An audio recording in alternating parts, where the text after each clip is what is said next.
This is my first YouTube video and I'm scared and excited, um, a little unsure of myself. I have already recorded this once.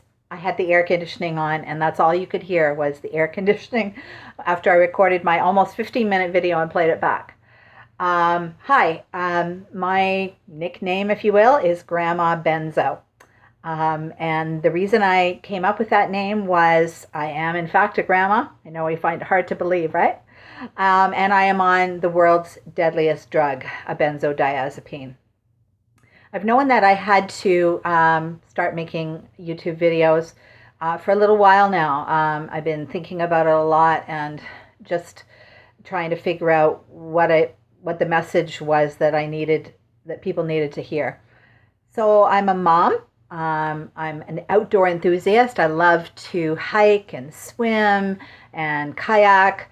I'm a businesswoman. I currently own one business, down from two. We'll talk about that later. I'm a writer in the middle of, or almost finished actually, a book called Healing Your Broken Heart. When I found out that more than my heart is broken, in fact, my brain is also broken.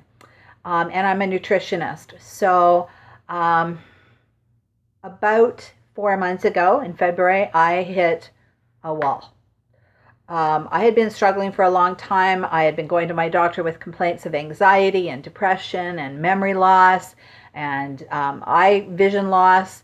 And he had always thrown at me, here's another med, here's an antidepressant. We'll send you to the eye doctor. We'll figure out what's going on. And thank goodness I never took him up on any of those offers of other drugs. I knew something was wrong, but I didn't know what. And I had actually asked him a couple of times, do you think it could be the clonazepam? And he had always said, no, it wouldn't have any effect on those issues. In February, I ended up in the emergency room because basically I wanted to kill myself.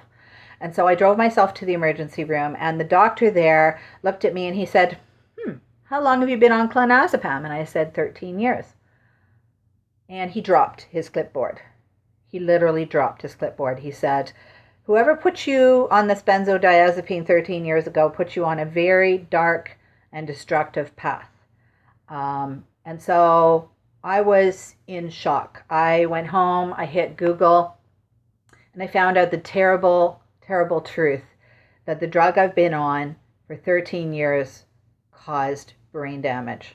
I was originally put on the drug after falling down a flight of stairs, almost dying at the bottom. My humerus broke in half and came through the back of my arm. I had a fracture to the C2 in my neck and a closed head injury that knocked out my sleep center for 6 months. And so after 6 months of not sleeping, they tried various meds. They tried a benzodiazepine and it worked, and I slept that first night. But they kept me on it, actually encouraging me to take more and more and more, which, by the way, I did not do. So I made an appointment with my family doctor, and before I could actually get there, I realized, you know what? I'm kind of angry with him. Like, he kept me on this for 13 years, and so I arranged instead to see a doctor that was working with him in the office, and she said, okay, we're going to cut you. So I was on 1 milligram, which is 2 of the 0.5 pills. She said, your first cut will be, tonight, just cut a quarter off that pill, and then next week cut another quarter, the week after cut another quarter, etc., and I'll see you in a month. After 2 of those major cuts, and believe me, in the benzodiazepine world, when you're cutting a quarter off of a pill, that's a huge cut. Don't do it. I descended into hell, literally. Now, I've watched dozens of these videos of people who are on benzos or have CT'd off them. And I would say, invariably, everyone refers to hell. And I think it's interesting that we get a little taste when we're both on benzos and coming off them, a little taste of what it's actually going to be like in hell. Yes, I do believe in a literal hell. We'll talk about that more in other videos. But the doctors are not educated. I'm having to go to my doctor, bring her the Ashton manual, which, by the way, I suggest you refer to as you come off. devised my own taper with the help of Benzodiazepine Recovery, which is a Facebook group. And she's making little notes in the computer. Yes, she's a good doctor. She's listening to me. She's writing a little script here and there to allow me to do my taper. But I find it so strange, don't you? That doctors hand this stuff out like candy every day, and yet they don't know how to get you off it. So yeah, we're going to talk about those kind of political issues. Why don't doctors know how to get you off it? Maybe it's because pharmaceutical companies don't want you to get off of it. So yes, here I am. I'm 4 months into a slow taper, and it's challenging. Just the cognitive decline alone is just so challenging every day to just get up and go about my business. I had to end up closing my telecom business after 30 years. And I went into the bank and I was shutting down the account. And the girls in there that I've worked with for 15, 16 years, they were crying. They were saying, "We cannot believe this is happening to you. You're one of our business peeps here in this town." And I think that's the biggest emotion we feel, is disbelief at the beginning. How could this happen to me? I mean, I was responsible. I was following my doctor's advice, and we trust our doctors, which is our first mistake. So I'm looking at a future which doesn't seem very bright. One of my businesses is gone. I was making mistakes. I was kind of messing things up for both my technicians who work for me and for my clients. And I just said, I can't do this anymore. I may have to go on welfare, something I never thought I would ever have to do. I may have to sell my condo, my little tiny condo that I love, that I've worked my whole life for. I don't know. But that's the kind of stuff that we have to deal with when we realize what benzodiazepines actually are. And so I think I have a little bit of wisdom to impart to both the young people. I'm seeing 20-year-olds come on the boards. I don't understand why a doctor would ever put a 20-year-old on a benzodiazepine. And also to my peers. In the past month, I have met 3 people, just randomly met them, who are on benzodiazepines and want to come off. They're elderly people, and they are having terrible, terrible withdrawal symptoms.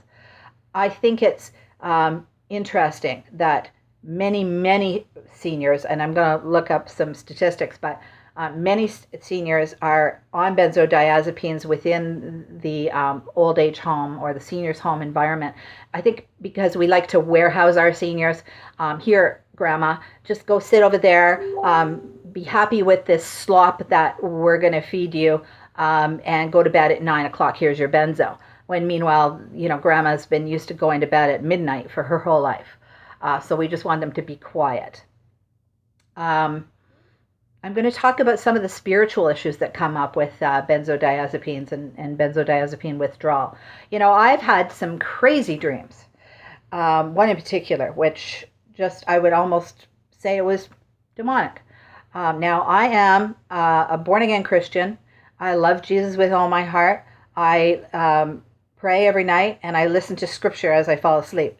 But the praying and the scripture did not stop this weird, strange dream from coming to me. And I think it's really interesting that a lot of symptoms of benzodiazepine withdrawal mirror what the Bible talks about when it comes to hell. Probably the biggest symptom, and I'm kind of laughing, is because right now I'm thirsty. Really thirsty. I'm always thirsty, 24/7. All I can think about is having a drink. If I haven't got my water bottle with me, I'm usually on the way to the store to buy a bottle of water. And I have put my water bottle too far away. So 1 second. Yeah, so the Bible talks about in hell, they will be thirsty and their thirst will not be quenched. I just find that so interesting. There's a lot of other symptoms that also mirror that. So we're going to talk about spiritual issues. We're going to talk about the political issues what can we do to change this, to get this drug either banned or get it so that it's only given as a one-time dose, not for 13 years.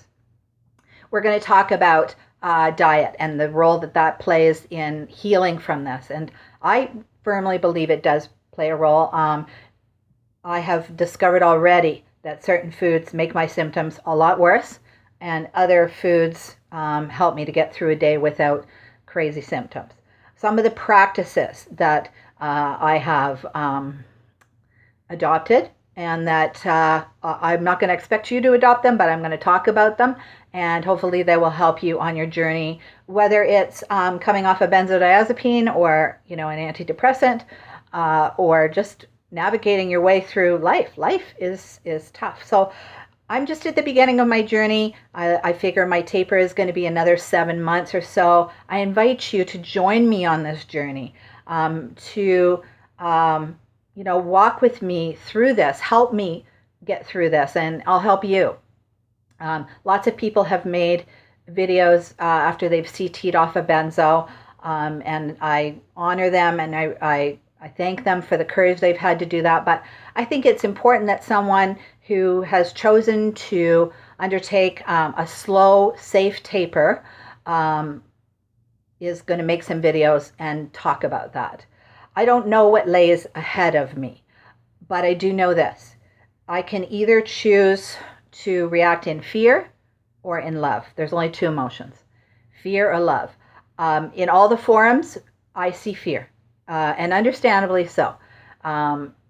It's really interesting. That's something else I want to address. I believe that God created us for love, just for love. He wired our brains just for love, according to Dr. Caroline Leaf, who's a world famous psychotherapist.